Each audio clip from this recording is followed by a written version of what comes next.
Well, guys, we finally made it, huh? Yeah. I'm going to take a Snapchat, you guys. So, welcome, guys, to the first MIC BootCamp.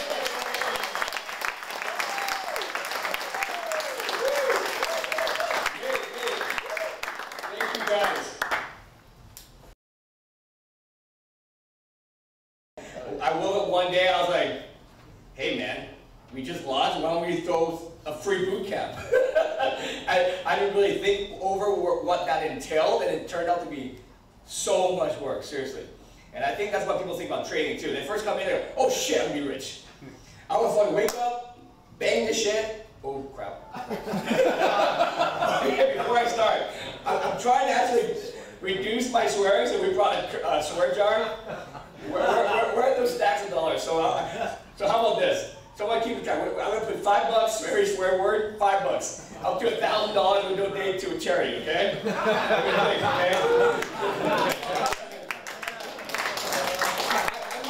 I might blow it away within the first 10 minutes. So I'm capping it to $1,000. No, just write a check right now. Seriously, great day.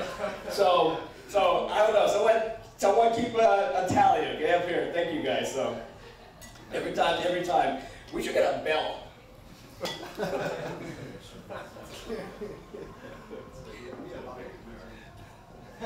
Yeah, so I was like, I really didn't prepare for any of this stuff. I woke up one day, I might have been drunk. I was like, really, let's do a free boot camp. And I'm like, because like we go to these events all the time, right? The conferences, and we think it's easy. You walk in, everything's hella nice. I think some leprechauns overnight come and they set everything up, right? And we walk in, we enjoy, we dirty the place, and we leave.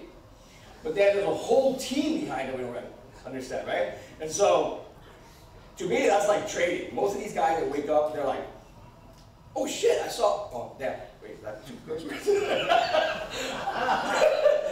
So let's define what a curse word is, okay?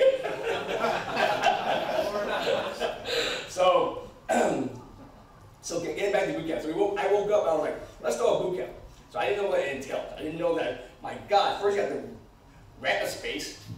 I just thought spaces were available everywhere. Nope, you have to schedule it years ahead. So finding this was a great thing to do.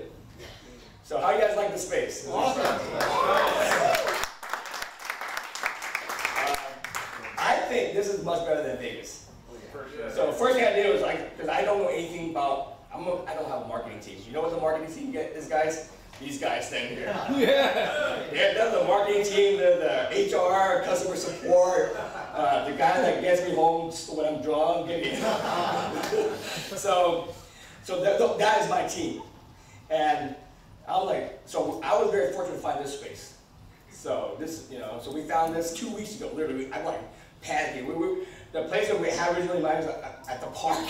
I really did. When we launched MIC, I didn't really know how many people was going to join, to be honest. I was so sick of the service. Let's go through this thing.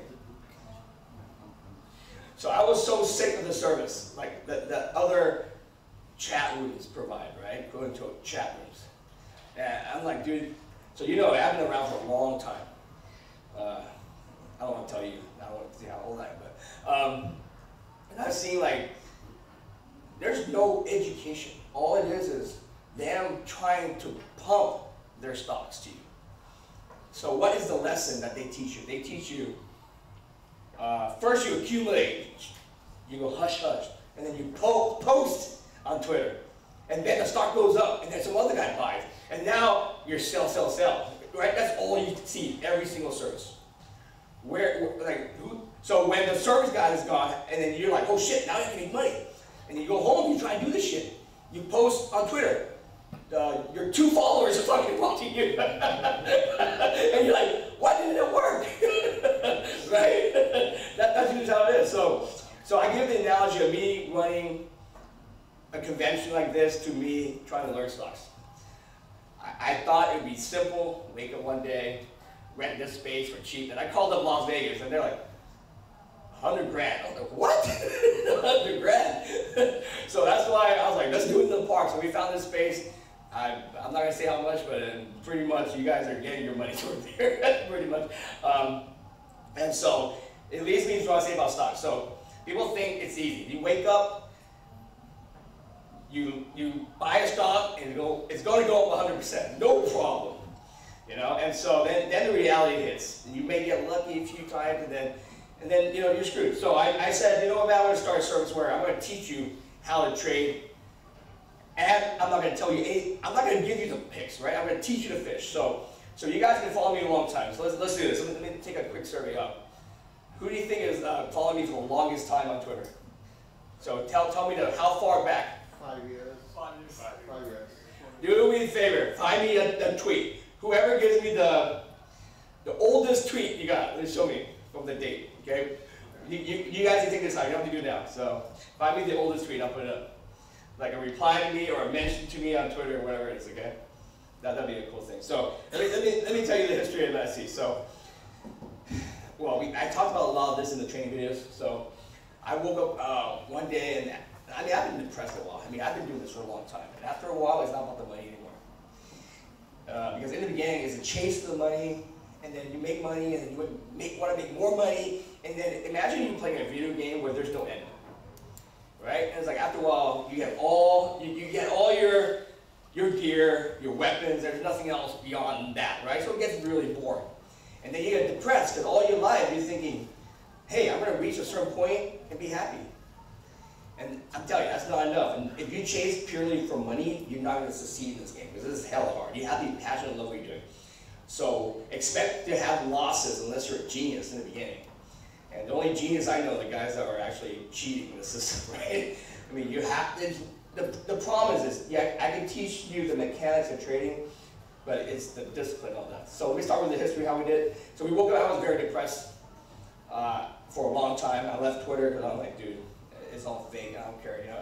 And then Alex was the same. So I've been mentoring Alex on the side for a long time because he was a good kid. I met him, you know, and then he goes, why don't we, you know, I'm making a ton of money, I'm depressed, and so we literally 6 months ago, guys, I didn't plan any of this. 6 months ago, we just gave Alex Law, right? we paid for a guy, and then in 3 months, we whipped out just a cheap website, as you saw, which is nothing. I created the logo, the concept of the logo, me behind a guy mentoring. So my whole thing was mentorship because I never had that. And it took me a long time, a lot of money before I got I finally understood what's going on, right?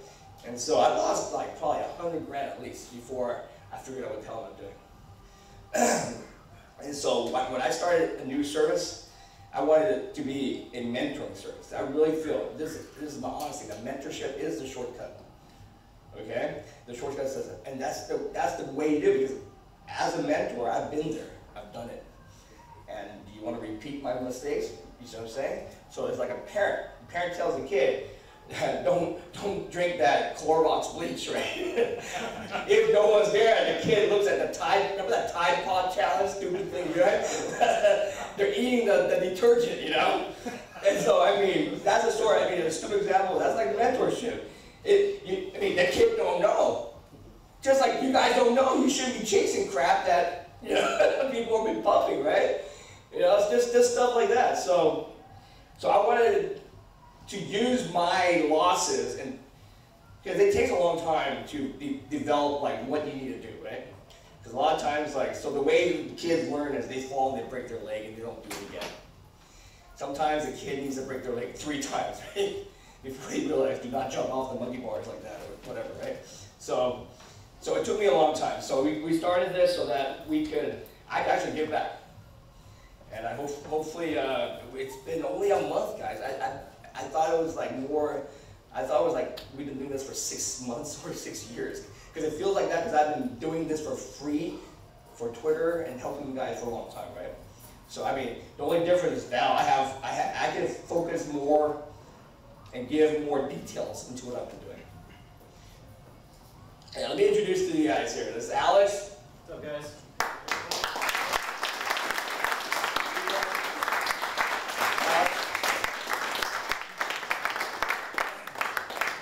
And seriously, that's just us 4 doing all of this and still maintaining the chat room and doing my video and doing everything. So I don't know how the heck we're going to do, but thank you guys. So and seriously, we could not do this without you guys, because you guys are actually the reason why I think we're able to do this, because you guys are helping other members, right? I mean, that's my whole thing. So when I started this, I didn't call it a service. I hate that word. I hate chat room service. I hate the word service. A service actually is a disservice, in my opinion. It's the concept of like a boiler room where you're pumping it down. I hate that stuff. So I created a club. So part of the club, members have the same goals, right, of the club. You join a club, you join with like-minded individuals with the same common goal. And as a club, it's like, it's a right to be in the club. It's not like guaranteed, like, dude, I don't care how much you pay me.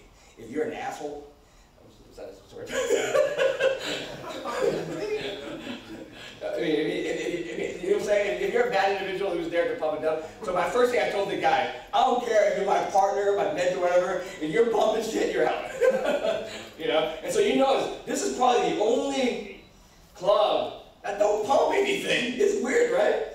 And so we pride ourselves on retention, meaning that's how the feedback, how we're doing, right, is the retention. So we've actually gone past the first month now. And there's not many people that left. And I'll tell you the reasons why they left. First of all, they left because either they blew up their account, and in a pool of 700 people, it's inevitable, right? And I mean, as much as I can tell you, zombie, do not touch this stuff. You tell your kid, do not eat that Thai pool packet, they eat it, right? There's gonna be some people that don't have the discipline, they'll eat it. And so they go, they blow their account. And so, I mean, we can't really help that. And then the other one, I got one Greek guy, I'm like, why don't you give me the alerts? I come here and it's like, it seems like, you guys don't give anything. I'm like, what do you want me to give? Where are the alerts, And so he quit because he's like, we're not alerting him enough. I'm like, we kicked him out kind of deal, but he left. But you know what I'm saying? I'm not here to give you the fish to eat, like I said. I am here to teach you the fish. I want you to find your own place. So all I'm doing is I'm actually sharing you my strategies. And I think that's the difference in me and everybody else. Everyone else is just trying to brag how much they make, right? And you're like, how the hell do you even get to this process? So if you notice, we talk about process a lot because that's the key. So it's like a golfer. You know they have what's called a routine. They do the same thing over and over every single day, right? And the moment you break your routine is when you start to deviate and start losing and start doubting yourself, right? If you just walk in, up, and you hit the ball, you do your setup, you hit the ball, no problem. It's the same thing as trading, guys. I still get scared whenever I think about trading. If I wake up, I don't want to think about anything. I just sit down. It's automatic. I call it trading trading as a reflex. So if someone hits you in the arm, you go ow, and you hit your knee, knee-jerk reaction you call it, right? It's natural. It's a natural reflex. So if you do something enough, over and over, repetitive, it becomes a reflex. And so when a situation, a chart comes, a play comes, and I see it, why do you think I top to bottom? It's a reflex. And so you ask me how I do it. I have to sit down and start thinking why I do it. It's just a reflex, right? You do the same thing for 15 years. I mean, millions of trades, right? And so after a while, you guys can get this. That's why I say screen time is very important. It becomes a reflex. And so routine is very important. So I'm going to show you so I just put some slides up. Every expert wants to be beginner. Every pro was once an amateur. So that's true. So when you think about starting this thing, it's very difficult. You're like, how the heck am I supposed to learn all this? But to be honest, it's one day at a time, guys. In the beginning, it may seem hard. It's hard because you think you need to learn everything. And so it's, in my opinion, the educator's fault, not yours. Because the educator, in my opinion, themselves don't even know what they're doing. So I always say, how do you teach what you don't know? And this is why I've been scared to actually start a club or mentoring for all these years, because I don't think I know everything. I know for a fact I don't know everything. But I know enough in one area that can afford me to start learning other areas, right? So in my opinion, when you start learning, you focus on what's called a niche. So I have this famous thing I always say, right? Find your niche. It's better to be the master of one than the jack of all trades. You see a guy coming in bragging, I know everything about everything. Okay, really? Are you making money? A guy that would, you know what I'm saying? So the only way you can make, in my opinion, consistent money is you focus on one niche. And so, I'm going to give a little disclaimer. I'm not a financial advisor. I'm not licensed to do anything. This is just me creating a club and giving my own opinion, okay? So at the end of the day, guys, I don't really know. That's my disclaimer. I don't know. I'm not certified. What I know is this is how I do it. Okay? These are so everything I create is basically on how I do it. I'm learning with you along the way, right? And so this is my setup a long time ago. I've been trading since those PCs. I wish I took more photos back then, but freaking digital cameras weren't invented back then, seriously. This might have been one of the most early photos. If you take a look at this is like a 40-pound monitor, CRT. CRT, right? Back then, people walked into my apartment, I lived in New York then, they're like, damn, what's up? You got two of them? And then, I remember buying the first LCD, $800, or it was $1,200 for like super tiny resolution, you see that? And I was like, damn, that was a big investment for me, right? And this table is a funny story. So this table was actually $99 at Costco, not Staples or something. Right? In the middle of the night, I'm sleeping, and I go, boom! Like, no! I run out, the thing collapsed because it was like 100 pounds of monitors on top of it, right? And so this was this was it, dude. This is where I started. You know what I'm saying? So I mean, don't be scared where, you know, so. And we didn't even have chat rooms and all that. It was IRC, black and white. It was a bunch of nerds that, you know. And so everyone has to start somewhere, guys. And I really didn't have a mentor back then. I learned, you know, I moved there and I kind of figured it out. And so I started giving back. I forgot when I really started the trading fish. It's up now to like 1,000 tweets. So a lot of you guys probably learned a lot through there over the time. So we actually started, I printed out a little book that, where's Matt? Easy Trader. Easy Trader, stand up, my friend. All right, thank you. He's a powerful. So that's a cool book. I mean, I mean, this thing is so old. Some of these techniques have been, I mean, this is 5 years I've been doing this free tutorial. I just ran out of time. I was going to turn it into a Trading Fish Academy one day. I thought I was never going to, and then I think this might be the very first one. So MIC is going to do maybe starting a Trading Fish Academy where, man, we do this, it can turn into a whole thing that helps other people, right? And so some of these rules, to be honest, I never took any mentoring service. I didn't read any books. I just figured this stuff out and lost a lot of money. And every time I figured out a rule, I put it into the Trading Fish. And these rules were not because I read a book somewhere, I wrote it. These actually figured this out, and I thought I was a genius. And I'm like, oh shit, there's books about this already. I'm like, dude, you know? But when I started trading, you can take a look at this, dude. There was nothing. It was still fractions, guys. So stocks were still trading in fractions. So now you see decimalization. So fractions were like, if a stock was $2, it'd be $2.25 by $2.50. So it was a 25-cent spread.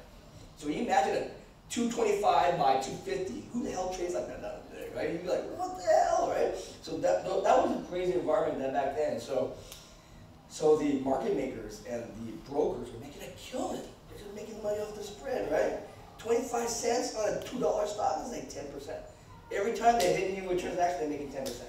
And so the big thing was they diverted over to decimals, and so it leads me to what I was saying about adaptation. I always say complacency is death, meaning things will change over time, and those that are the quickest to adapt are the ones that are successful. Not necessarily the smartest guys, right? The ones that are quickest to adapt. Because if you're smart and you're so slow to adapting, you're dead. It's like the Charles Darwin, survival of the fittest kind of thing, right? So it's all about adaptation. So I'm able to adapt. So I think my longevity was the fact that I was quick to adapt. Not necessarily because I was smart. How smart am I to buy a cheap ass desk that can support 100 pounds, right? So I went from decimalization, fractions of decimal. I was like, oh my God, every time something changes, because like you've been doing something for a long time and they change, oh my God, how am I supposed to adapt and learn, right? So decimalization was a big thing. I thought it would kill, we all thought, because I was like, finally, I figured out how to make trading be profitable. So I was always taught in the beginning. Let me see if there was a level 2. We will get to that, but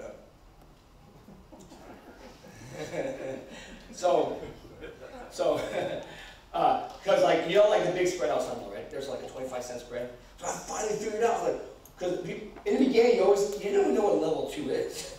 All I see is bid ask, and I've been told if you want to buy the stock, buy the offer, right? And then if you want to sell, you buy the bid. But you don't realize that, oh, I can buy in between, or I can actually buy on the bid. That makes sense? And so once I learned that, I was like, oh my God, now I'm scalping in between. Now I'm doing what the market makers do. So it took me that time, like, yeah, I thought I figured it out. I figured out the trick, right? And then they changed the decimals, and I got screwed. So it went from 25 cents to 1 cent, and then you have to always be adaptive. You always have to know what you're doing and be the master of it, but at the same time, anticipate what's happening. And that's all about trading, right, guys? If you're doing the same thing over and over, it's like other people are going to catch up. And it won't work anymore. And so you always have to adapt. So we're going to start with this. You guys probably know this. So what is a stock? What is a day trader? So to me, what is a stock? People go, oh, you sell securities in a company and you buy shares of the company, right? You know what a stock to me is? It's just another trading vehicle. Meaning it's like a baseball card. It's a comic book. A Beanie Baby. I don't care what it is. It's just I want to buy low and sell high. So the moment I did that, I disassociated myself from the company. I don't give a damn what the company did. You can tell me what the hell, I don't give a damn. I don't care. How am I going to make money off it, right? And so we call it in the trading business, don't marry yourself to a stock. So you see a lot of these guys get all personal into the stock, right? I hate Elon, Tesla, must die. I'm like, dude, are you making money? No, but you must die. So the moment I disassociate myself from any emotions of the company, I started to realize, fuck, every stock sucks. It's a whole game, dude. It's like, there's people gaming us. Regulations are gaming us, meaning they're manipulating us, because at the end of the day, they want to make money, right? And so that's what capitalism is. So good or bad, you play by the rules. And a day trader, for me, is I'm here to take advantage of that, right? I'm not doing anything illegal. I'm playing by the rules, and I'm making money. I don't give a damn if your company's good or bad. That's not me to make the moral judgment, right? So I'm just doing my job, not, and so if there are not imperfections in pricing, then there's nothing for us to trade. If every stock was valued perfectly, then the price would be never moving and change, right? The fact that people don't know, they speculate going up or down, that's where you can make the money, okay? And so the first lesson you gotta learn is every stock sucks. Everything sucks. The moment I realized that, now I can take advantage of the movements. And when the analysts, to be honest, they don't know what the hell they're doing. If they knew what they're doing, they'd be a trader. They'd be really rich. Analysts are not the rich guys. There's a traders that are rich guys. And the traders don't need to know anything. They just need to take advantage of the fluctuations, right, of the stock. And the analysts actually helps them because they do these crazy price targets. How many price targets actually hit? What the hell are these price targets, right? How many of them actually hit? Very rare. Very rare. And I'm like, it's criminal sometimes. But the thing is, when you start trading for the first time, you believe it. Right? Oh, Calvin put what? $100 price target. This is a 10-cent stock. Holy crap. And then but the PR came out that said this is going to cure cancer. All in, right? And so I fell for that. fell for that. That's when I realized, I wised up. I was like, at the end of the day, man, cancer is not going to be cured by a 10-cent stock, right? To be honest.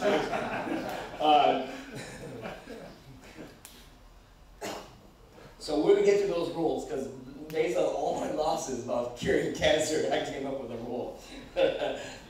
I remember, I don't even know what's in here, but remind me when I get to the zombie rule. There's another rule I have that I've realized. And there's a bunch of ways to trade a stock. I just listed a few of them. Scalping, position trading, swing trading, investing, BB babies, right? You can do the same thing. So you know, to less complicate yourself. You guys know what a BB baby is? So a BB baby back then, it was the hottest craze. It was like crypto. Fuck, I'm gonna buy this Beanie Baby. Princess Diana is like $1,000. It used to cost like $4 at Target. You know, now it's just stupid stuff, right? So people bought and now it's worthless, right? And so they just realized that that's the same thing as a stock, in my opinion. So I came up with this rule. And the funny thing, so I was like, I made up this. And then all the gurus started copying this. There's no data behind this. I just thought it was kind of cool. The 90-90 rule, 90-90-90 rule. I basically said, 90% of all day traders lose 90% of the money 90% of the time. Which is true though. You know, it's based upon my very limited knowledge of stocks back then. And so I see all these people, and then actually research came out this year or last year, and I was like, oh my god, that was real? So we made this little meme. You guys can see it says, I just signed it. So this is a Tiger Woods progression, right? So he spiraled downhill, right? And so he signed up with the guru service. He made his first trade. Now it's like, oh crap, he just sold all his money. And now his credit card bills are due. But this is you guys now, yeah! Tiger just won his first event in years. Years, right? So this is a very good lesson, guys, seriously. You can be making money in the game a bunch of times, become complacent like Tiger did. All it takes is one mental screw up. Game over. Tiger was the best in the game until his extracurricular life activities screwed him up, right? And so this is what I always say, guys, if your life is in chaos, your trade will be in chaos. Okay? This is an example. The best guy in the world. If that never happened to him, dude, game over, he'd kill everything. Same thing I see all the time with traders. Best traders in the world, so confident. Bunch of bad beats, game over. Never can recover mentally. It's not because they don't have skill. They always have skill to get there. But then they don't have, basically they're not tough enough mentally. Man, who knows what the reason is? I don't want you guys to get there. So after a few bad beats, they start to doubt themselves, right? The moment you start doubting yourself, you're like, oh man, am I doing it right? So you're always selling for a loss. Every time you're down a little bit, the stock goes down. Oh man, how many times you guys sold at the bottom? I mean, at the top, sold bottom, all the time, right? Every time. That was me in the game. Because you're like down if you don't know. And then people tell you these rules like, cut your losses. What is a loss? I'm down on panicking. Should I cut it? Right? And these words are just cool flavor words, no. Trying to tell you, let your winners ride. Let it ride until when? Until I cut my losses? How many times has that happened? I'm in the money. I'm letting it ride. Oh crap, now I'm going to cut my losses. So that one trade I experienced two of them. That's good, I just thought of that now, but it's true. I let my winners ride until I cut my losses. And in my opinion, that's the most demoralizing loss. If you lose straight away, okay, I lost. But you're in the money. Your mentor is telling you, add to the winner. I'm fucking all in now. How can I be wrong? Oh crap. Now my mentor tells me to cut my losses. When did he ever tell you to take your gains? Right? cut your losses. Where the fuck do I exit and take my games? Am I right, guys? I am the only one I think are telling people, take your gains. Have I not? I've been telling for years, take your gains. It's better to be early than it is to be late. You do not want to hold the bag.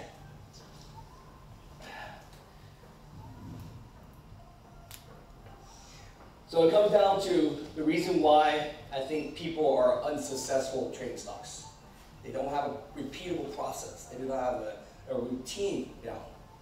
It should be almost robotic, but it's not, because there's still trading. To me, this is still true in my opinion after all these years.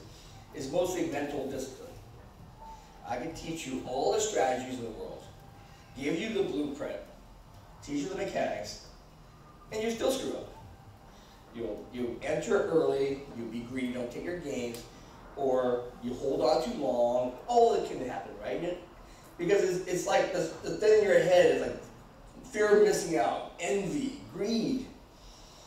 And so, don't be scared, guys, if you take a loss. If you take a loss and you realize that it's because of discipline, that's you. You can fix it.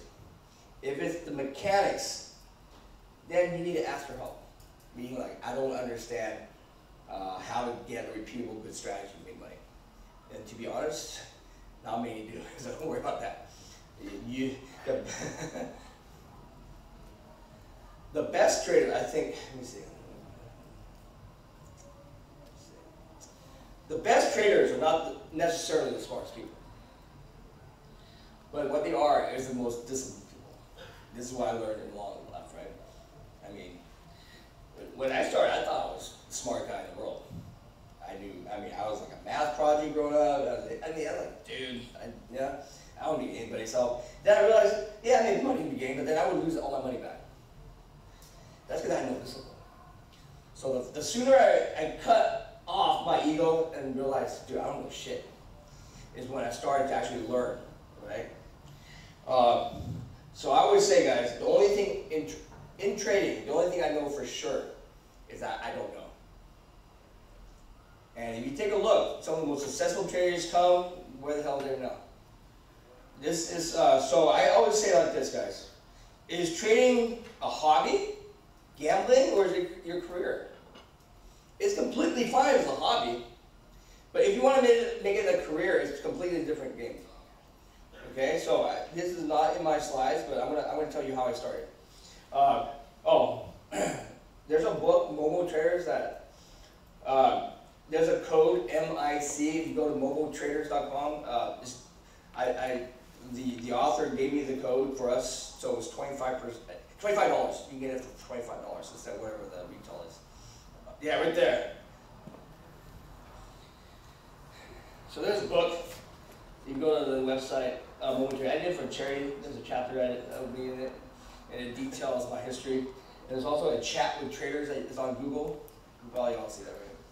So it shows you. I'm not going to get into the history of what I did, but the backstory of all this is in the book, and you get it for $25. So to get back to the process, so the hard part of mentoring, executive education is, I know what I've been doing. I know my routine, all that, but can I actually like teach it to someone? And you can't teach it to someone. You really don't understand what the hell you're doing.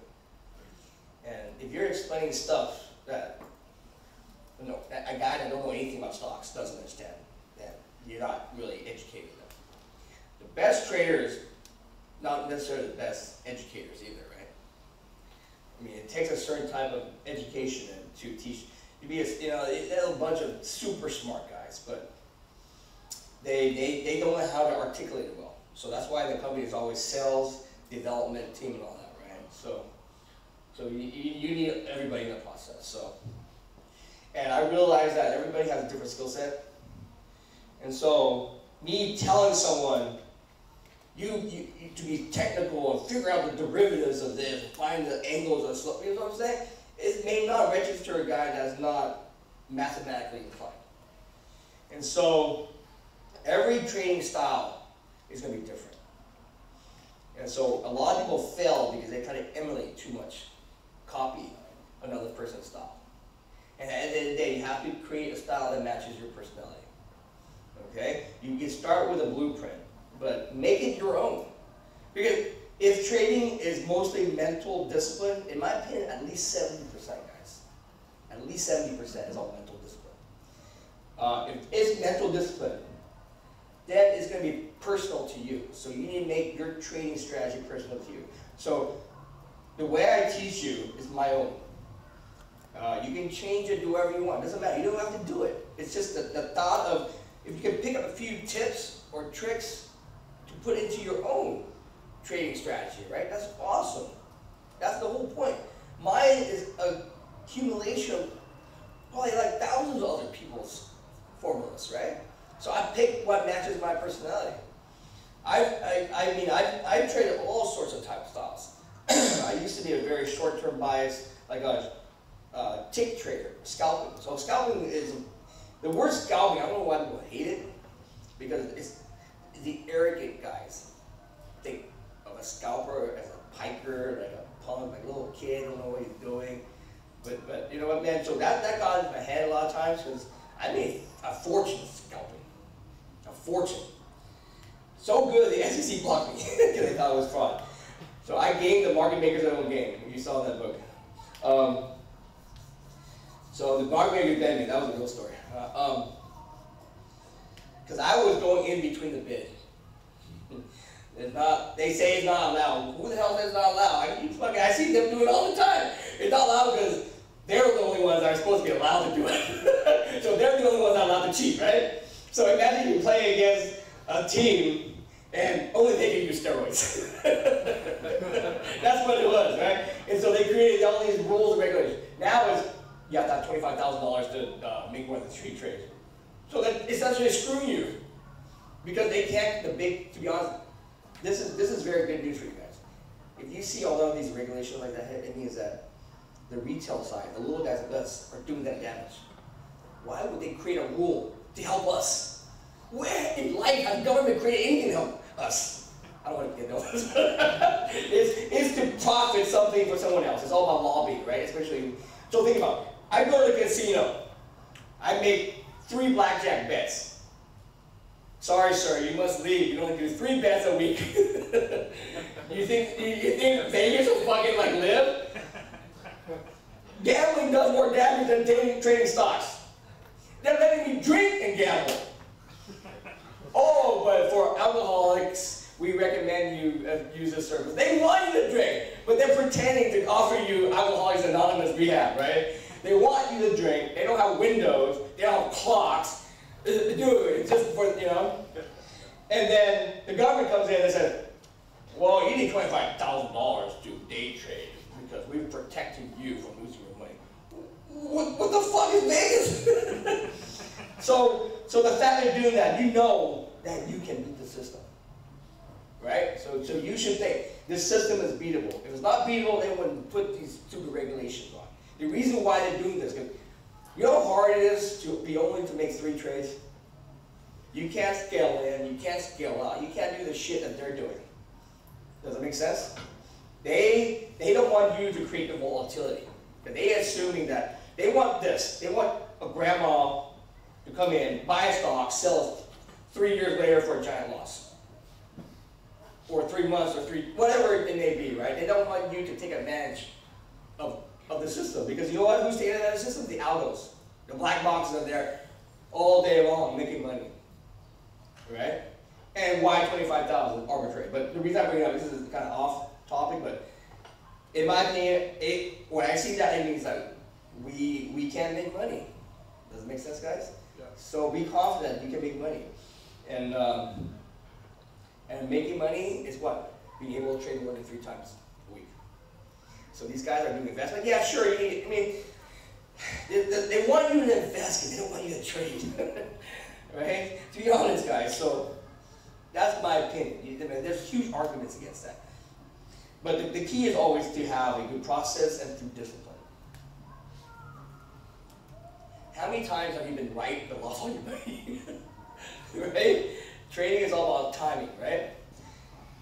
In a matter of a second, how many times you just sold and all of a sudden, what the hell? Right? All the time. So timing is very, very important. And how do you get the right timing? Discipline. You have to have a process. And I'm gonna show you what I do. I'm not, you know, we're gonna talk about that. But basically, don't worry about the money. When you trade well, the money will come, as you notice, right? Just focus on the process. Just like, I suck at golf, man. I've been trying to play that game since, like, for 15 years. I never got a lesson, so I started with a really bad habit, right? Like, my swing sucks, I can't straighten my arm, and so everything I do now in golf has to make up for my bad habits, right? And so I keep telling people, like, dude, man, the sooner you learn trading the right way, the better, right? How many of you guys have been trading for more than 5 years? Have you seen your bad habits when you start? It's like it always comes back once in a while, right? And so you have to have some sort of way to do it. So the way you do it is this. I always say this. You either win when you make a trade. You either win, you learn, or you go broke. Those are the only 3 things you can do. Okay? If you don't learn, you will go broke. If you break bad habits 4 times, you got away with it. The 5th time will make you go broke. Am I right, guys? So don't think that if you make a successful trade, that it was a successful trade. You were lucky. I hate to use that word lucky, but you were just fortunate that it worked out that one time. And so don't think that just making money is, so if you see me, some of my worst days were days I won. Because I'm like, dude, how the hell? I'm like, I just got out of that, like barely survived, So focus on discipline and process. Process is in my opinion, they're both very difficult. The process is easy. If someone gives you a blueprint, there's your process. If I tell you a list of things to be disciplined, you're still not going to be disciplined. I still went to drink. I still lost my voice, So, but this is from, I think, last night's screening. Yeah. So discipline is key. And I put this up for a long time because I really, this is how I started my career. No one told me about this, so this is my own thing. So this is how I got myself to be where I am today in terms of the discipline. I realized consistency is the only way to win this game. It's not making big money. Big money, next day you lose big money. The guys that are consistent over and over, doing the same routine, wins golf tournaments. You don't have to have the lowest score of the round to win a golf tournament. You just need to be consistent, right, to win. If you hit 67, 68, 4 rounds, most likely you're up in the top 10. You don't need to have 61, next day have an 80. I'm just using this analogy. So consistency is huge. And there's 252 training days in a year. $200 a day consists on average. So of course, days you can make more or less, right? But if that's an average, you're making 50 grand a year. That's a lot of money. If I came in and I said, you're gonna make 50 grand a year, the first thing you're probably gonna think is, oh cool, I'm gonna swing up and down 5 grand a day, right? And the year I make 50 grand. What you don't realize is, man, it's hard to make 5 grand. It's easier to make 200, right guys? Sometimes you can make 200 without even thinking about it. But then when you're up 200, you're up 300, now you're up 500, let it ride, you drop down, now you lost. Because you're trying to go for that $1,000. So whatever it may be, but just think about consistency. So there's many different levels to this game. If your bankroll is huge and you know what you're doing, you can do whatever you want, right? But I want you guys to get there. And it's all, in my opinion, about the progression. If you have good habits from the beginning, you're going to have good habits at the end. It's people that, the problem is that people want to go from $200 a day to $4,000 a day. So now they're at $4,000 a day, but their habit is so bad. You're up 4,000, the next day they're down 7,000, then they're up 10,000. You see what I'm saying? So where is the discipline? So the sooner you learn the discipline, Because what happens is, I have this famous quote that I've been giving around, you only need to get rich once. You only need to get rich once. When you get there, make sure you don't fucking ever lose it. You see what I'm saying? Risk management. How many guys you see become rich and they lose all their money? It's stupid. Getting rich once, I don't need to get rich 4 times. It's like a boxer. He's the 4-time champ. That means he lost 4 times. You know, I want to win once and retire undefeated, right? When I get there, I don't fucking want to be knocked out, guys. And so how did I get there? And how did I not get knocked out? So first thing you need to build a bankroll. And when you build a bankroll, maybe now you can reduce your size. It's all up to you on the levels you want, right? Some guys don't need $1 million a year. 50,000 would be a life changer for most, more additional income, right, from your job. And then when you get there, then you can have a bankroll to take more risk.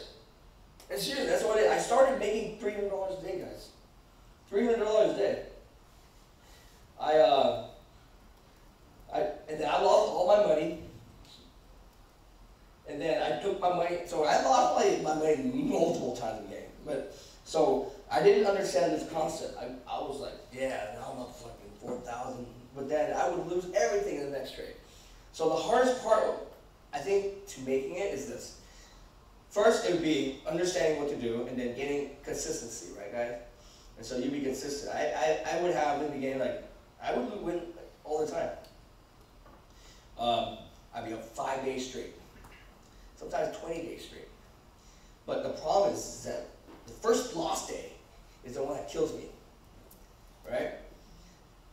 So don't let that one loss day set you back the entire month or end your career, right, guys? So when you get up there, sometimes this is all on you. I can't really tell about your lifestyle or whatever, but I call it moving from, it's the same concept of moving from a line to line, right, guys? So you have to have the right bankroll to get to the next level. Getting to the next level is just not about increasing size, right? It's a lot of things, because if your goal was, let's say, $200 a day, and now all of a sudden you want to do $400, but that $400 will lose you 1,000. So one loss day will set you back 5 days, right? So you have to play with your own risk parameter. So an example would be, so we're going to talk about this. I have a very different way to address risk management than other people, and I think my way, you could look at it, but in my opinion, this is the way that actually started to save me. Okay, we're going to talk about risk management. But learn the process, wake up. Did I talk about risk yet? Let me see.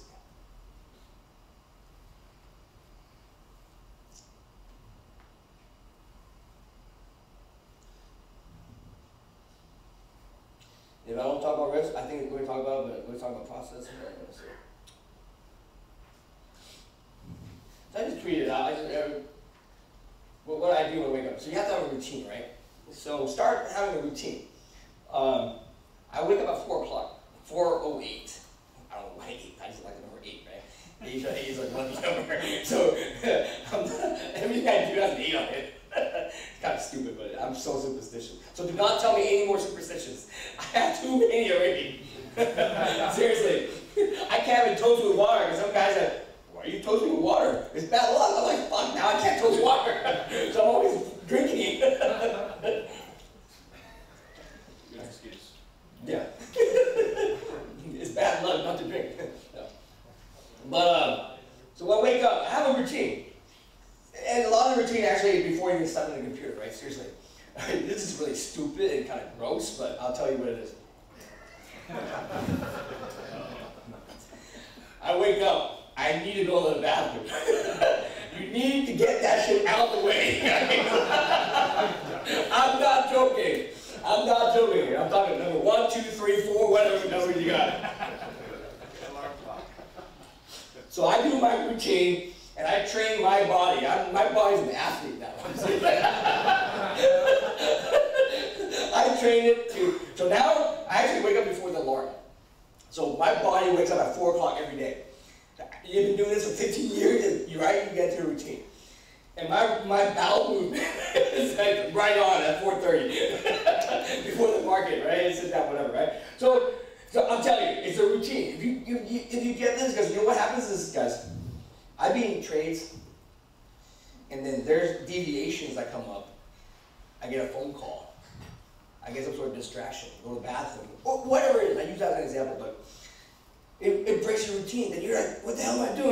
You know what I'm saying? So treat trading as like the Olympics, seriously. It's a medal round every time, guys, seriously. You have to be focused. Don't leave your phone on, turn your ringer off. Certain times, just block everything out, right, guys? So why do you think I listen to music a lot?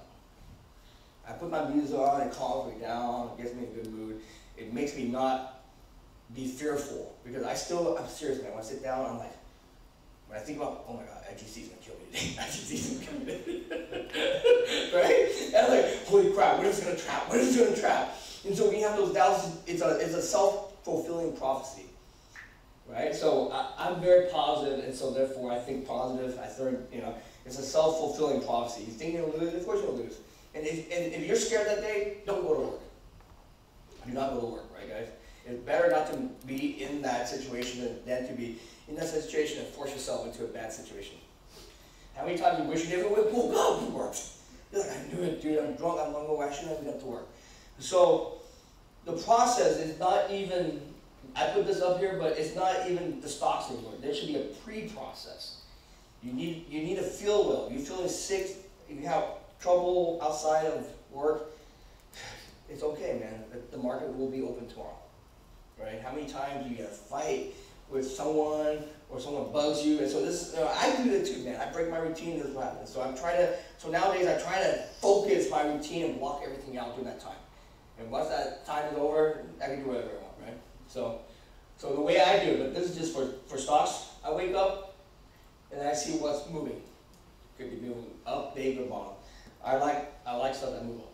So I have scanners that do this. We'll talk about scanners later. Equity feed. Oh, one quick thing. Equity feed is they're only giving us special rates for another 6 months. So I am in process of negotiating a very good big deal with our own scanning company. We're going to have an MIC scanner logo with the bow indicators in there. So it's going to be cool, man. So equity fee will be only for 6 months, and then we're going to end that relationship. So you guys still continue to use it. I think he may give you 15% or whatever, but we're going to have our own scanner soon. So I wake up and see what's up big, and then I research the ones that are big. The research I go through is I look through the charts. Heck, let me show you. I'm going to do that. I don't have slides in here, but let me just do it. I'm going to put my mouse and let me show you the process.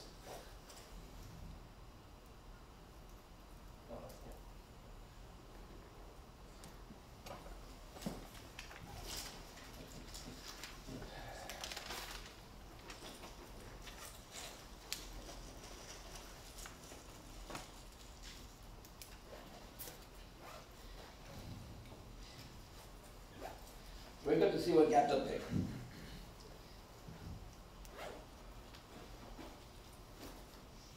Actually, I do this a lot in the YouTube videos. I don't think I'll go through, but I'll just talk about it. For you guys get to see that there's in YouTube. I put all the videos, right, the recaps and stuff. So it's all there. I talk about this probably every single time I do a recap. So I see what gaps up big. I research on it.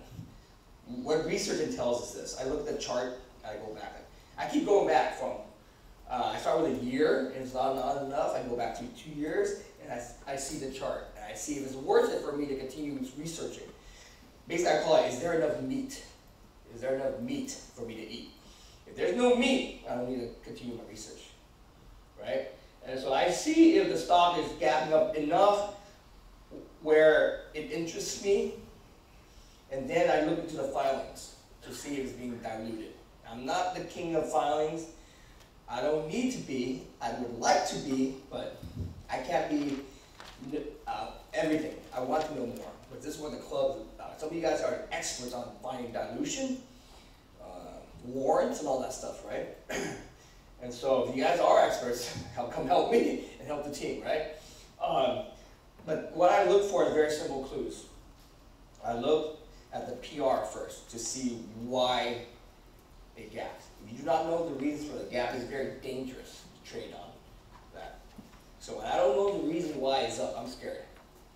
And don't trade it. Seriously, I don't trade it. If I don't know the reason for the move, don't trade it, right? It makes sense. Why the hell are you trading it? Just because a stock is up a lot doesn't mean it's an automatic short. Just because a stock is cheap doesn't mean it's a buy, right? You have to find the reason why. That's why AMRN killed everybody. Dude, it's like $19 or $4. It's like it gapped from $4 to like $12. And then they go, oh, how could a company gap that much? They didn't read the news. And so people were shorting, they killed it. So now it's like $19. It's a real company, guys. It probably cured something, you know? But I don't touch it. I don't know. It's above my pay grade, guys. So I find out the reason, and I look for simple clues like, okay, the PR. I'll give you examples. Like, the PR would say stuff like this: huge news. We just filed an application for let me see, what was that? An orphan drug to cure cancer. But the headline is all about cancer. But if you read the fine print, they just submitted the application, guys. Right? They're not approved of anything. And so what does that mean when they submit the application, they PR all this about cancer, and then they use keywords like, it's a $100 billion industry. Bullshit, right? It's the bullshit indicator, right? And so I'm looking always for the bullshit indicator that leads me to finding what's called my edge. So, number 3, what is the edge? If you're going to trade on a stock, you have to find what I call the edge. Meaning, what makes you to think that you're more intelligent or you have more information than everybody else? If you don't know anything above what is out there, meaning like what the general public may perceive it to be, then you're just another fish, right? Just another sheep. So if you don't have an edge, there's really no advantage for you to trade the stock. Because you don't really know, right? What's your edge? You don't know. So an edge could be this. I see the ridiculous PR. I'm like, dude, they just submitted their application, right? What the fuck does that mean? You know what that means? It gives me a clue that, first of all, it's a very expensive process, guys, right? To get through all this stuff, trials and all that. It costs a lot of money, millions and millions of dollars. And they're doing this probably to raise funds. Ding, ding, ding, right? So first of all, I look at the price. So one of the rules I use is, it works well for me. I'm a short buy trading. I bet the stocks will go down because it went up too much. So one of the rules I use is if it's under $5, it's probably a scam. I don't like to short shit on day one. Yeah, it's shit. That's not a curse word. It is shit. A stock that go from $1 to $4 is shit. So I don't like to short stuff on day one under or even touch it under over $5. Because over $5 is kind of real. It's kind of real, right? Hedge funds can buy it. It's marginable now. It's not cash only. It's not really a penny stock anymore, right? So they consider other stuff $5 is it's the wasteland, right? It's pretty fake. It's a pretty fake company. So I like to short more fake companies than real companies. Make sense, guys? So my secret sauce is this. There's really no secret sauce. I'll sell you a bottle and you want to buy it. But it's basically understanding what advantages you have over the general public. The general public thinks that this stock is going to cure cancer. The PR says so. They can put but the fine print is like, dude, they're not even at the first level. They just submitted an application. And you know what an orphan thing is? You do more research. It's not even a real FDA thing. It's like a supplement. They don't have to go through the rigorous testing stages, all that, right? So there's a bunch of different things in that. But the real secret sauce is the fact that this company, I do some research on this, has no cash. How they conduct this crazy thing to cure cancer? They only have $100,000 in the bank. You know what I'm saying? How are they going to pay for the PR? So then I see then I look at the SEC filing, and I see that, oh crap, I know why they put this PR out. They did a dilution, and they're offering shares that have they register a bunch of shares to be sold. Bing, bing, bing, that's a big edge, right? They're pumping this thing up to sell the shares so that they can raise money to do what the hell they do, because they're about to go broke. And the other guys will probably know more than me, but I just look for a simple thing like an effective, meaning like they register the shares, some 42B thing. I mean, I'm not an expert, but I see an effective on it, meaning that now they're legal to sell those shares, right? It's effectively selling. I'm just making this up. I don't really know, but these are the things I look for, right? I only have an hour to figure out my trading strategy for the 2,000 stocks that I see on the scanner. So after a while, you weed through quickly and you figure out what are the important buzzwords and keywords that you see, right? I can't sit there and read all the filings. I can't sit there and read all the, stuff like that. So you can, you wake up more, but over time I realized there's only keywords I look for. Orphan stuff, submission of application, they're looking for an effective dilution. So they're hammering shares. So that's why these stocks gap from $1 to $3, and then sometimes they go to $5 because they trap the early shorts, and then the rest of the day just go down. Right? So they're running a game of selling the shares. And so now that they can't share the sell, they just hammer it all day long. Because this stock is worth fucking less than $1. It starts at $1. So imagine this. If a stock's worth $1, now they're selling, doubling their share count, right? Like selling more shares. You think they can sell it for more? They have to sell someone at a reduced price, right, guys? Who the hell's going to pay all this and not get a discount? If I wanted to sell you 1,000 t-shirts, I better give you a good deal.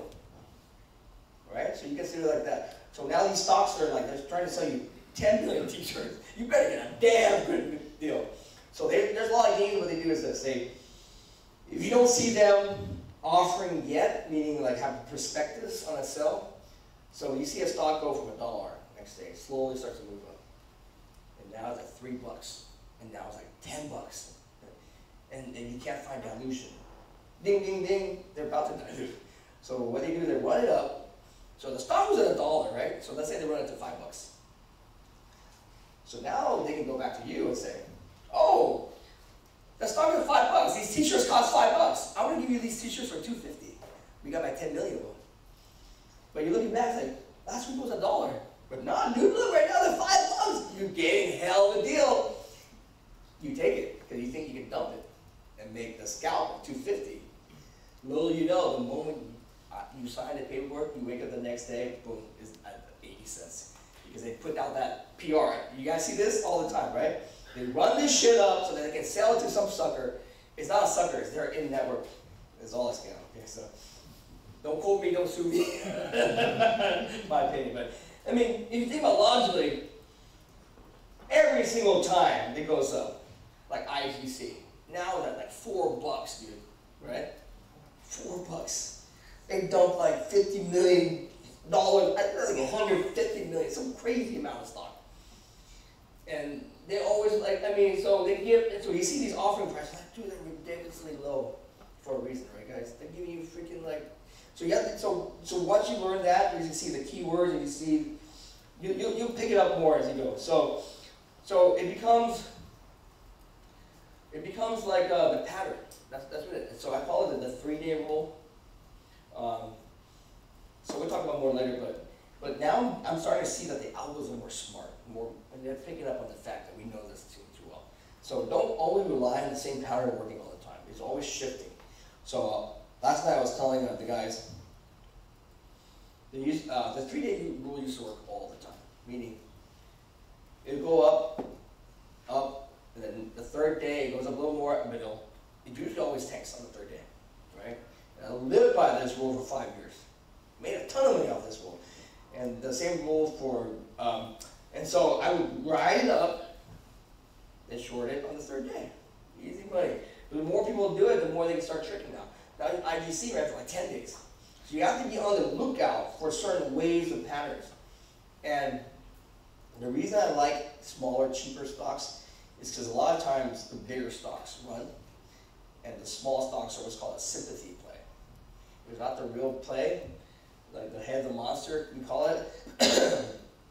And so a lot of people can't afford, let's say, $100 stock to trade. So they pick something that's in the same sector and they run it.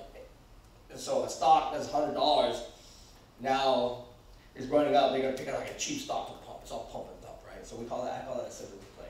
We all call that a sympathy play. So sympathy plays are the easy low-hanging fruit. We've talked about that, right? So the A2 continuation. We'll talk about that later, but so basically learn the process. And then weed out through all this, you find your top 3. It could be your top 5. When I was doing that, I had top 10. But now it's so old and slow. I focus on top 3, sometimes top 2, sometimes top 1, sometimes nothing. So when I wake up, I talk to Alex all the time, and we have a routine. So this is good, guys. Part of the club, I created a club so that you can meet other people. Use this as an opportunity to network. Meet people and have a routine with your club. That's why I said, I don't know where you guys are all from, but might feel a sponsor like meetups do you guys want. Have your own, like New York, Tri-State, that's the first person in. Who was there doing that, guys? Matt, here, stand up, guys.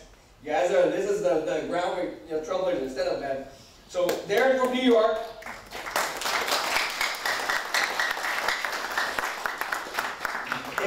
They took the initiative to network amongst the club members and set up their own meet. How awesome is that? So this is how stuff like, so I wake up, I always have a training buddy because there's more eyes better, right? So Alex wakes up early, I always ask him what's playing, what's trading, and so we have a routine going. So that's the thing, you create, and then you create a plan from that. If you don't see anything with an edge, sometimes we don't trade, we just wait, right? If we trade, there we go. So you make a plan, okay? If you don't have an edge, that's the key. No edge, no trade. Simple as that, right? No edge, no trade. Because, the art of war says, that the battle is won before the war starts, right? I truly believe that. I played it in my head so many times, I've seen it so many times where a situation like that, I'm talking about like the application, orphan drug, all that BS, right? I see dilution, I know exactly what that. And run it up and run it down. The hard part is the timing, the discipline. Figure out where the top is, all that. So that's why you have a plan. The plan includes, very simply, your entry, meaning where you enter the stock. I don't care if it's long or short, is your entry. Okay? And do you scale? So you have to have a plan. So in the beginning, if you need to have more discipline, write out that plan. It's a good exercise. You have it on a spreadsheet so that you can save it for future plays. You can go back in time. The next time that same ticker comes up, see your plan, did it work, and how you can change it, right? And so start keeping these stats for yourself, because I'm going to tell you something. History repeats itself, guys. The same turd stock will keep doing the same turd thing because it keeps working. Few months, they run out of money. Put a PR, run the stock up, sell it down. So you're going to notice it died on day 2, died on day 1, or died on day 4 or 10. So based upon that, it repeats itself. So it doesn't happen all the time, guys. It's after the 3rd time they're going to change it. So a lot of times people lost a lot of money because, like, let's say a stock, they run it on old news, and you call it rehash news. And you take a look at the history of the stock, always dies on day 1. And so it may work all the time until it doesn't work, and that's when you die. Okay, so this is where risk management, which I'll talk to you about in a little bit. So a lot of times this, I'll give you an example. So a stock always dies on day 1, meaning always runs up, always goes down.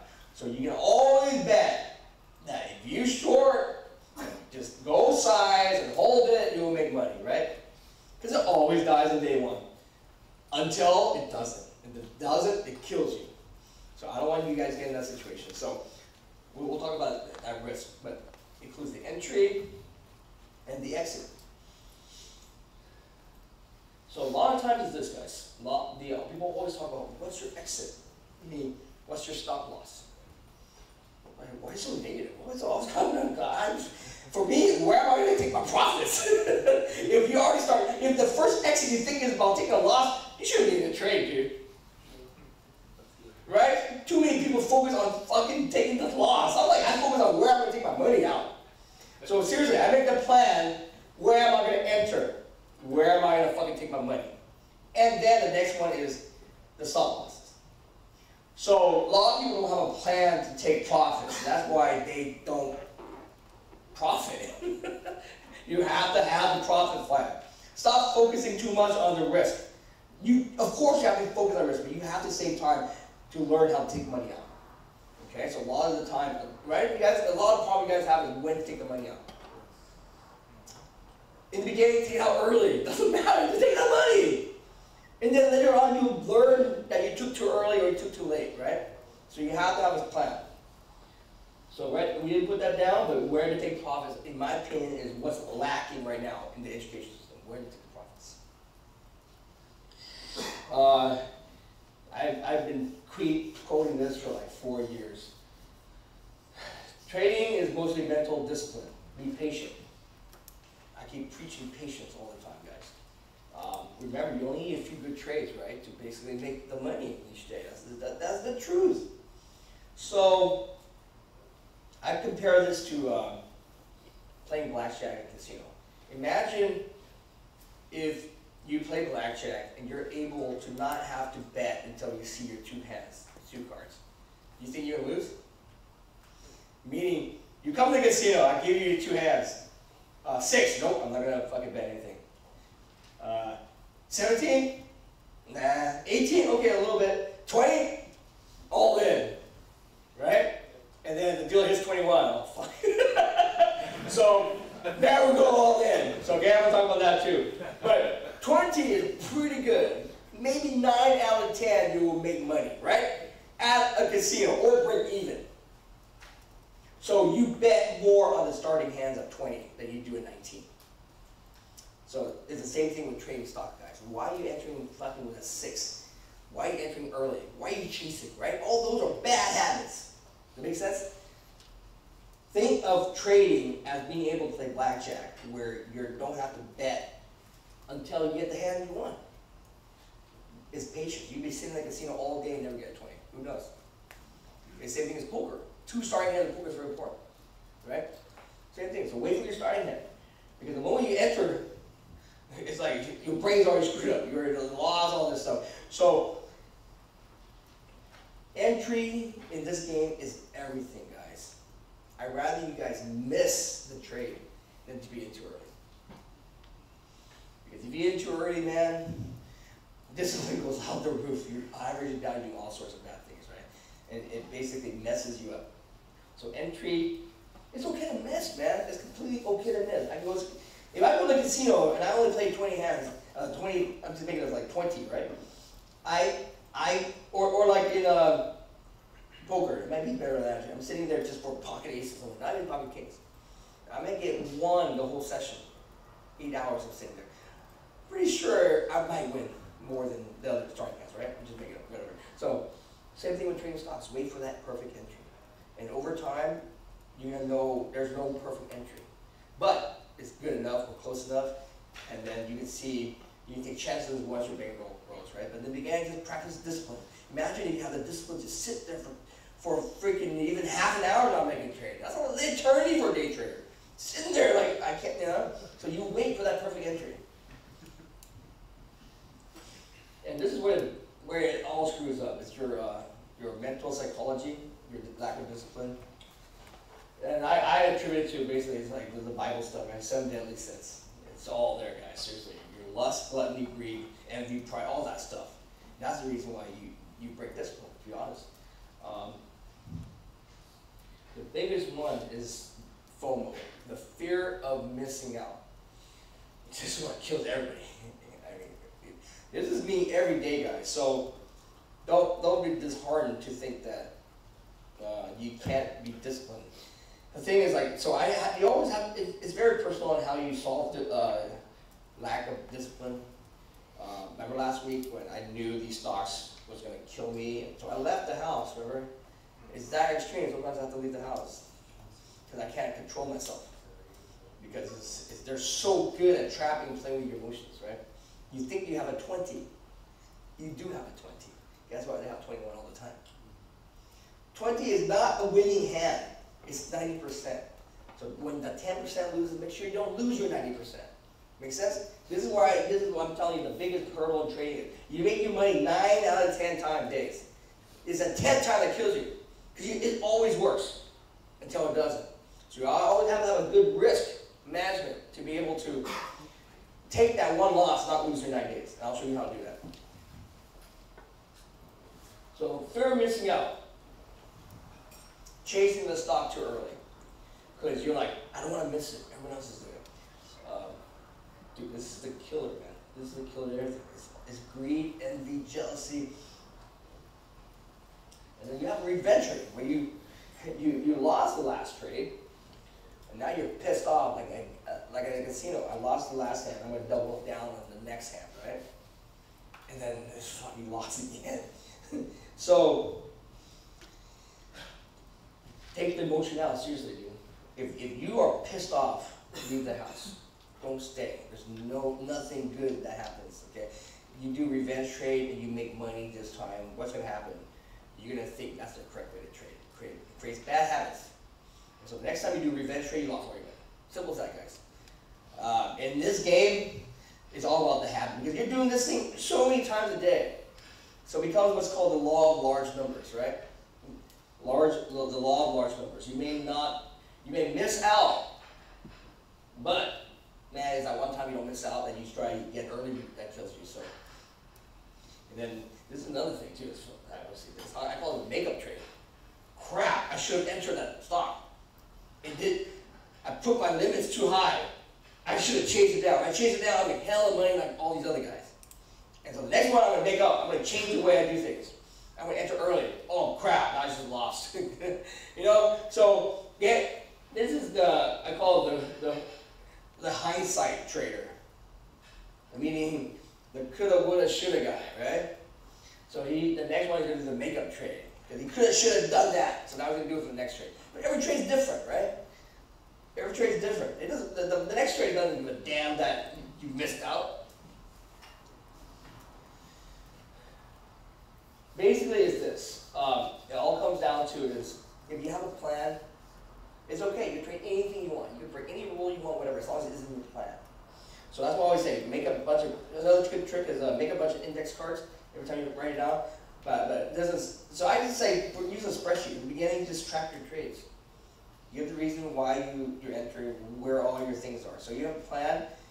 If you have a plan, you know what to do when the time comes. Versus no plan, you are reactionary, and your emotions come in, and you're scared to do it. And so it happens to me all the time. So if you have a plan ahead of time, you put the trades in, walk away. Everything's set. Why are you worried? So a lot of times these guys get worried because they don't have a plan. So I always say make a plan. And so when people ask me, you think it's going to go up or down? I go, I don't know.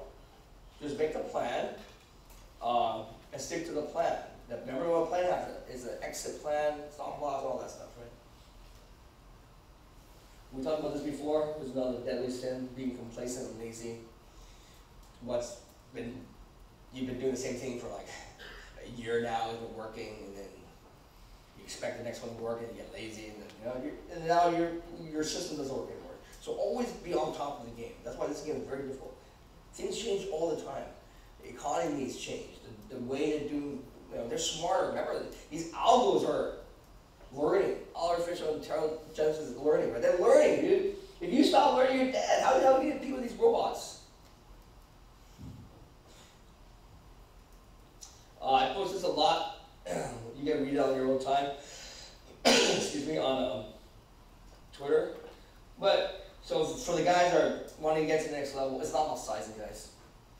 To be honest, I start with smaller now. It's making me more consistent money starting small. So just because you want to get to the next level doesn't mean you just automatically double your size. Getting to the next level is understanding when to put on size, when to exit. That is the next strategy. You can use the same number of shares, but now you have a better exit plan. You leave some on maybe. You add to a winner a little bit, right? You know what I'm saying? So it's the same size, but you're more intelligent about when to take money off the table. It's when to put on size.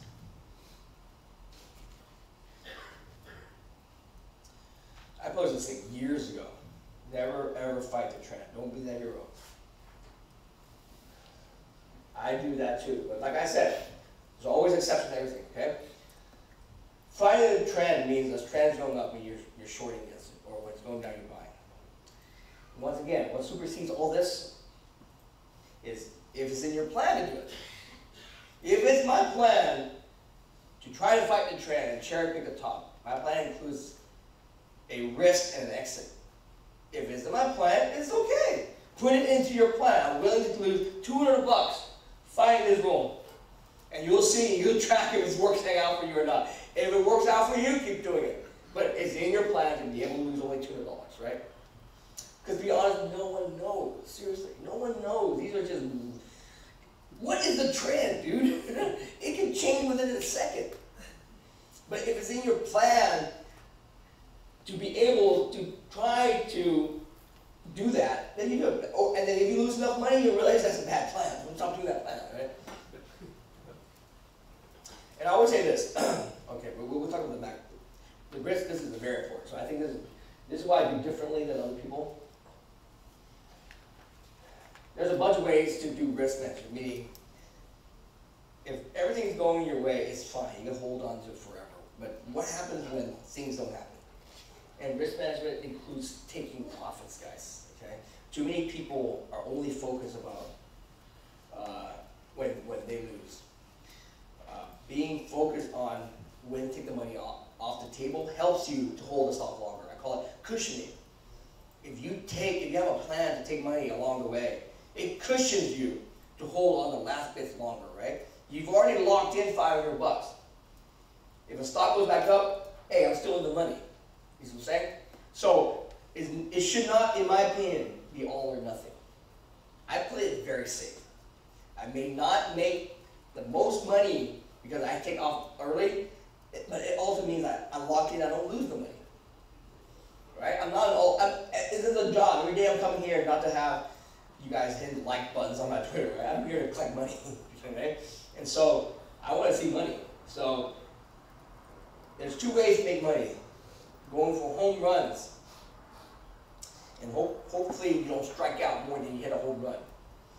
Or go for base hits every day, or doubles. Eventually, even, like I give an example, like Ichiro, remember, and Marlins guy, and he's a baseball player. He's like a little Japanese guy. Dude, he would hit base hits all the time, all the fucking time. It may not be like Mark McGwire home runs, but Mark McGwire, he struck out as much as he hit a home run. Okay, but people love the home run ball. But at the end of the day, in my opinion, trading, hitting the singles, guys, is how you make money in day trading consistently. Because eventually you will hit that home run. I bat for singles and I hit home runs. I didn't start out swinging for fences. The problem is, if you swing for fences and you miss, you strike out in this game, you're going to lose your money. Right? So different than baseball, man. You don't want to strike out. So how are you going to manage your risk? A lot of people have been taught the same thing. If it breaks a resistance, stop out. If it breaks a support, stop out. It is true. But the algos know this. They will create an artificial break just to get all your shares out. If I know what you're doing, so when you play poker, a lot of the pros go, I hate this guy. He doesn't know how to play poker, but he beat me. Right? Because the pros, if you're a pro and you play the same way and it's predictable, I can kick your ass. I do something crazy where I'm betting when I should be folding, and that's why you see all of you pistol that dude, he played it wrong. How can you be in? And so the same thing with this, man. Everybody knows about the simple stops. Like if you break the resist, if you're short and you break the resistance, you should stop out. And you know what? I do the reverse actually, guys. I'm waiting for you guys if I can be up there. And that's my starter position. Your oh shit position is my starter position, from a short perspective. Your oh shit selling is my oh shit buying, my first buy. Make sense? So these are the extreme points. We're going to talk about it a little bit, but so I'm doing the opposite actually. Sometimes I do it the same way. It depends, guys. It's not a hard and fast rule. You can see on the chart if it's a fake break. Okay? let me see if I have a slide on that, but we'll talk about that. So I'm going to talk real quick, and then I'll get into the specifics of the risk, because I think this is what I do differently, and I want to explain to you guys. So I don't do pricing as much. I do what's, my risk is based on max loss. So I've started to implement this, and it's been working for me. I change it from time to time. You know, it depends. You always have to be, you can't be complacent, right, guys? So risk management will change. But in my opinion, what's not going to change is max loss. There's a certain amount of money that you cannot lose more than, right? Otherwise, you'll be out of the game. And so I don't care what it is, do not lose this max per day. I'll give you an example. Let's say you have 40 grand in your trading account. Pattern day trader, you need maybe 30 grand. Maybe your stop loss should be no more than 10,000, so you can still be in the game, right? Just stuff like that. Or I'll give you an example. You make money 3 days. The next day, your stop loss would be you get back only 1 day, and you can still keep 2 days, right?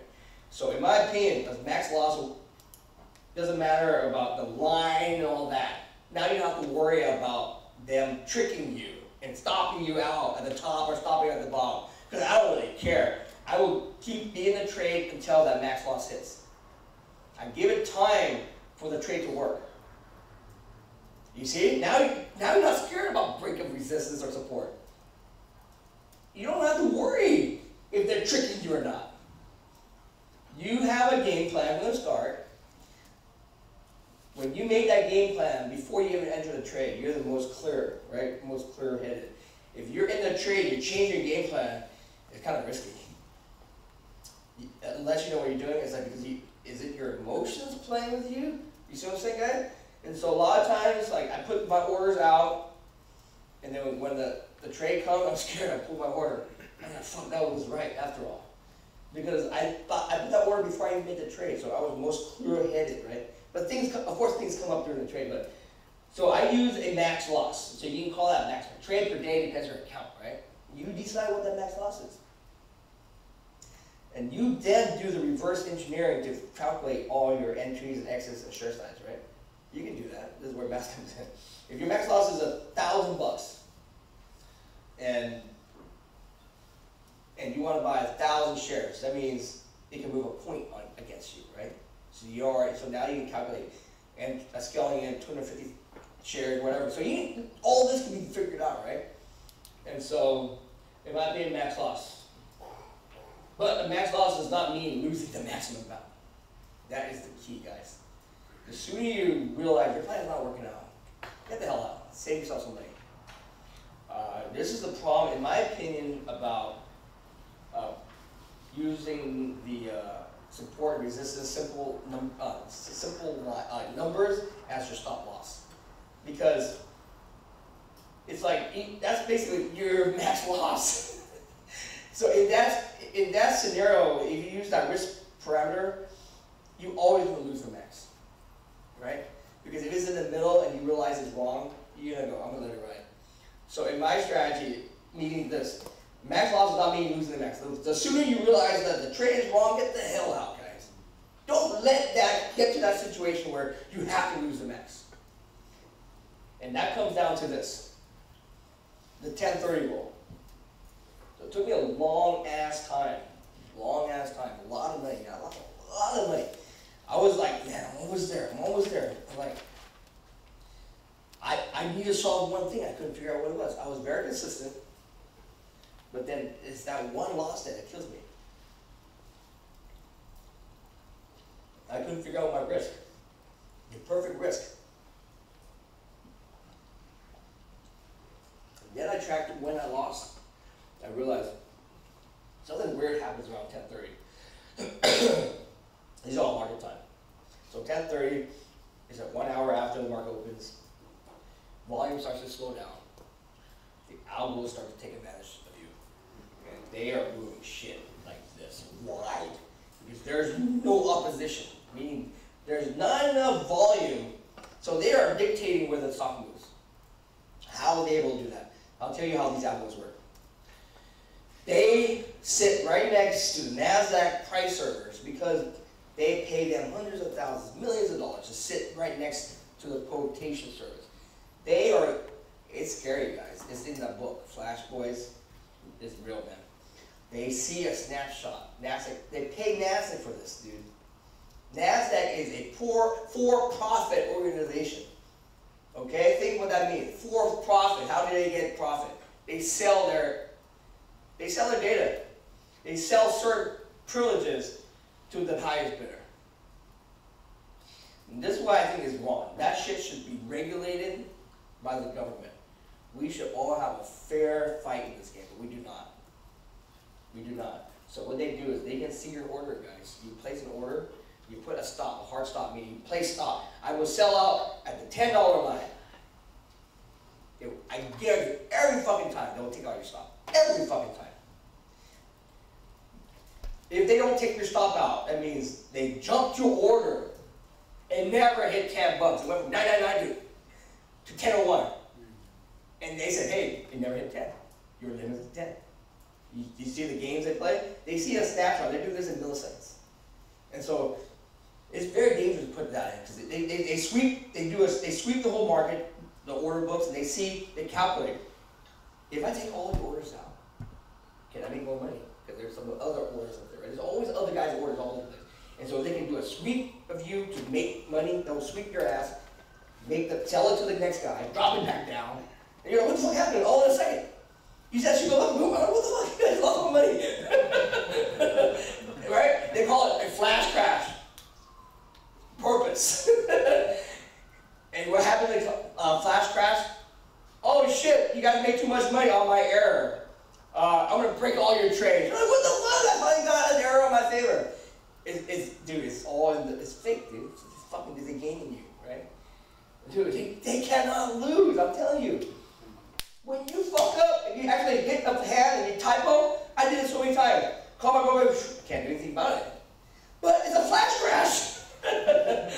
But when they do it, oops, we got to unroll the one. So do not put hard stops. Number one, if you're day trading. If you're at work, you have no choice. And unfortunately, you have to do a market stop. Because I've had so many, or you do a limit, but then up to a certain point. So you play with it, okay? But if you just do a limit one thing, so many times it doesn't fucking hit me. Because if, let's say you try to get out of the position, and you're in long a stock, and you say, if it breaks under 10 bucks, I need to sell at 10 bucks. And then what happens is, boom, it's at 9.50, and your order doesn't sell. Because there's no shares at 10 bucks to sell. You see what I'm saying? So it's a lot of risky stuff like that. And the fact that you learn that now, maybe you can help. So there's a bunch of different things you do. Maybe do a limit with a 10 cent, stop, whatever. I don't know, you talk to the broker about what settings they have, but. So let's get back to the risk. This is where I used to lose all my money. I would get into a trade and then be down like just $3,000. But I'm like looking at it, and I'm like, damn, this thing is good. So I'll give you an example. I'm a short bias trader, so I'm shorting a stock. Then we're gonna take a quick poll. Raise your hand if you do more shorts than longs here. Okay. How about more longs than shorts? Let's see the numbers. 50-50, that's good. That's good. I'm telling you, it doesn't matter which way it is, okay? This rule is gonna be very good for you long guys. Okay, so quick, how many guys are using this rule now and kicking ass? From the long, right? It's fucking good, right?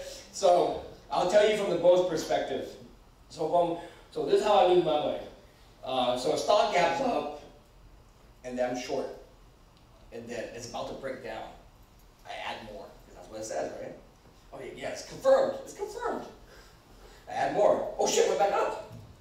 Okay, it must be the resistance because it stopped there, and then when it goes down, oh yeah, it's confirmed. I'm adding more. So now I just triple my position. But the stock is still staying in the same tight channel. And I'm looking at the clock, fucking 10:30. Okay, it has to break down. And still doing the same thing, the tight channel breaks up, breaks down. And so every time you do that, you get trapped. And so now your account position size balloons up. How many times that happen, right? Now you just got fucking trap, guys. And then, boom, at 10:30, starts to move up. At 11, and all of a sudden, boom, dead, game over. Because there's no volume anymore. They pull out all the offers, they're gaming you, they're manipulating the system. So I came up with that concept over observation, actually, dude. I started losing my ass. Because I always thought it was going to break down. They trick you. They're hella smart, dude. Because they know these things you know. They know VWAP. They know resistance and support. They're gaming you. They will move that shit down a little bit, the trap you have to move right back up. Because they did a sweep of the whole system. They know they can trap your ass, move back up without any damage to them. Because there's nobody else with the orders in. Because it's at 11 a.m. No one's making trades. And so that's how they trap you, man. So I came up with this rule. My rule was like, I'd rather fucking walk away, guys, with some profit. So I started taking money off. It's plain safe, you know. You can still, if it's working out and it's actually going lower, then you won't hold it. It's completely fine. But if it's trapping within a certain channel, get the fuck up. Because they're gaming you. And so at 10:30, the rule is very simple. Doesn't mean if you are down on a stock, doesn't matter if you're long or short. If you're down on a stock by 10:30, get the fuck out. You gave it 1 hour to work, it didn't work out. How much more time you got to be a fucking loser before you can get, right? It's like, your game beat up. You're outside with a boy, kicking your ass for an hour. You think in another half an hour you're gonna fucking get tired. Right? It's like, wrong pole. Wrong pole. So I'm fucking running. And if you track your trades at 10:30, something weird. It's not exactly 10:30, guys. Right? So these guys, it's not 10:30, it's 10:31. Okay? But it could be 11, it could be 11. It doesn't matter. At that time, I see some weird stuff happening. I see it. And the sooner you see it, sometimes about 10, 15, or even 10, I'm scared. I was like, okay, I see my profits, and it's not. So basically, it comes like this. If the stock is not doing what you expected it to do, get the fuck out. The sooner you realize it's not doing what you expected it to do, get the fuck out. You can always re-enter. I gave it enough time. It could be whatever time you see it. So when I see this, I see a channel, and if I'm betting, it goes up, but it never breaks up. It always goes back down. Or I'm shorting, it goes down, up. And it's keep doing the same channel. It's like, shit. It's a coin flip. I don't know what the hell it's going to do. I gave it so much time. What is it going to do? It can either go in my favor or not. Why am I gambling? My job here is not to gamble. If I want to gamble, it's easier to go to the casino and gamble. I only trade higher probability heads, right? So I take the money off the table, guys. Or I take my loss. Better yet, this rule protects you from losing all your money, okay? If you're up, that's up to you. How many times I've been up, but at the end of the day, I lose all my money? A lot of times, guys. So if the stock is not doing what you expect it to do within the given time you give it enough time, get the hell out. Simple as that. That stock, that rule will prevent you, in my opinion, not to blow your account. Because, first of all, you're going to be disciplined when you enter the trade, right? You're not going to be playing only 17 hands and junk hands, right? You're going to be disciplined. And so when you're playing discipline, you're working the outside lines, whatever. How much can you keep adding it within that 10:30? Right? You keep adding, but you can't add like to the point where you go bankrupt. Unless you're really stupid, but I'm not going to. But you can't. I've done that, so trust me, I'm stupid. And if you do that, you are stupid, including myself. So the rule helps me. It's actually a technical kind of thing. I think a lot of people have been talking about this and been doing this way before me. But I never knew about this until I started to piece it together myself. So this was the missing link. This and another thing I want to show you is the missing link that prevents me now from like getting really hurt. Because at 10:30, man, if I'm losing down, I'm telling you this, in the morning I hardly ever lose. And so the discipline is very difficult when you're only down, let's say, a few $1,000 for me. And I'm like, and then I always take scared, then I always cut my losses and I see it like go in my favor. I'm like, oh my God, I just nailed it, right? But what I don't see is the times that it does the opposite and it just kills me. But me getting out saves me from that.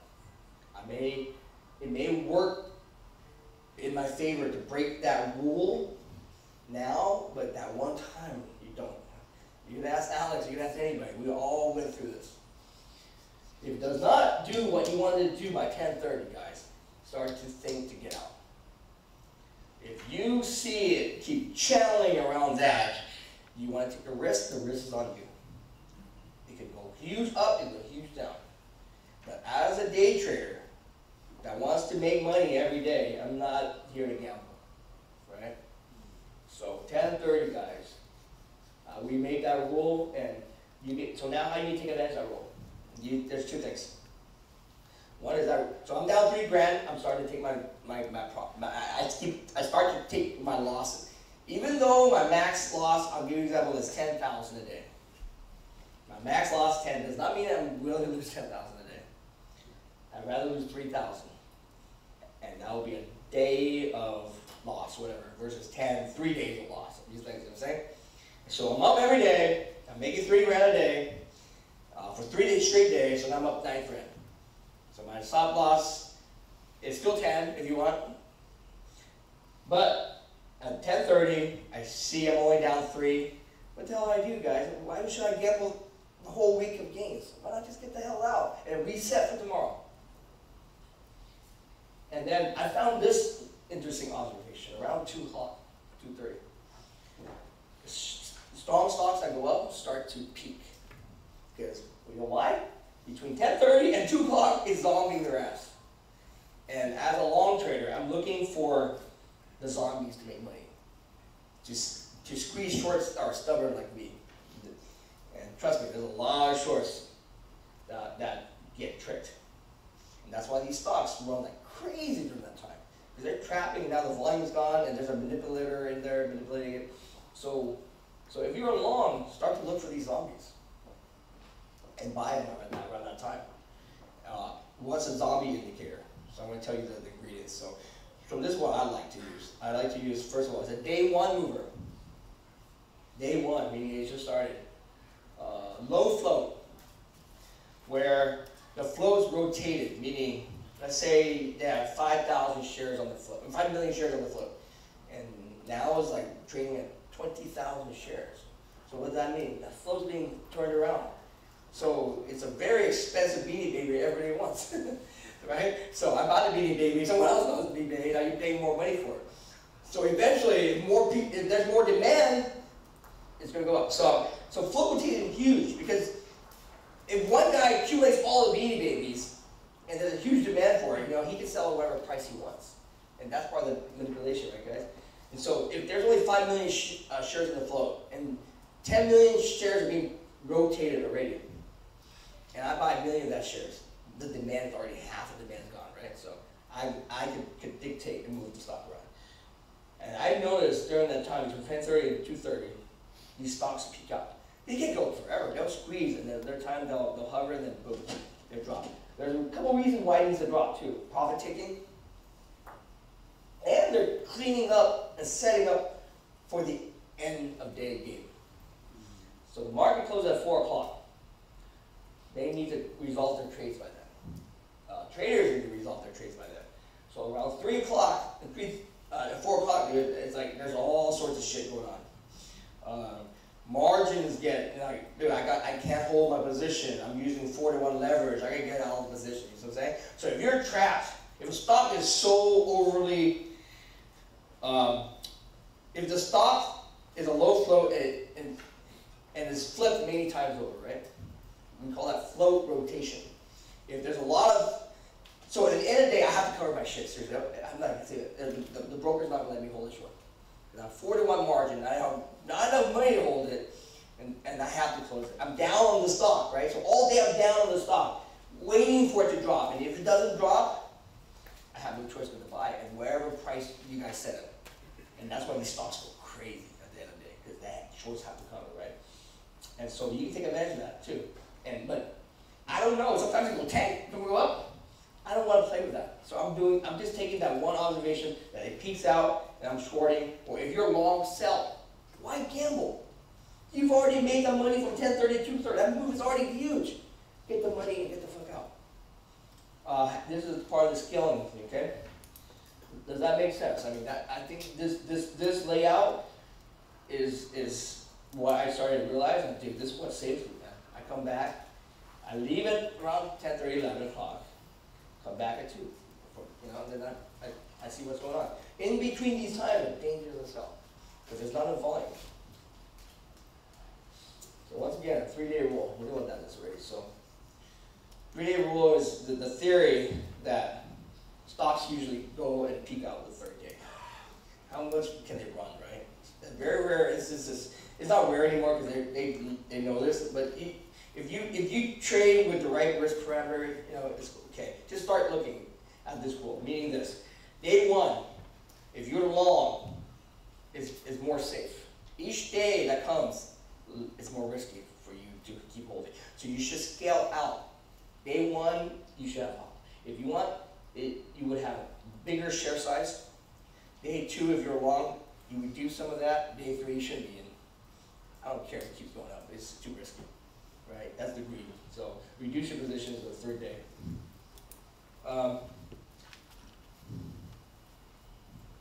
We'll skip all this stuff.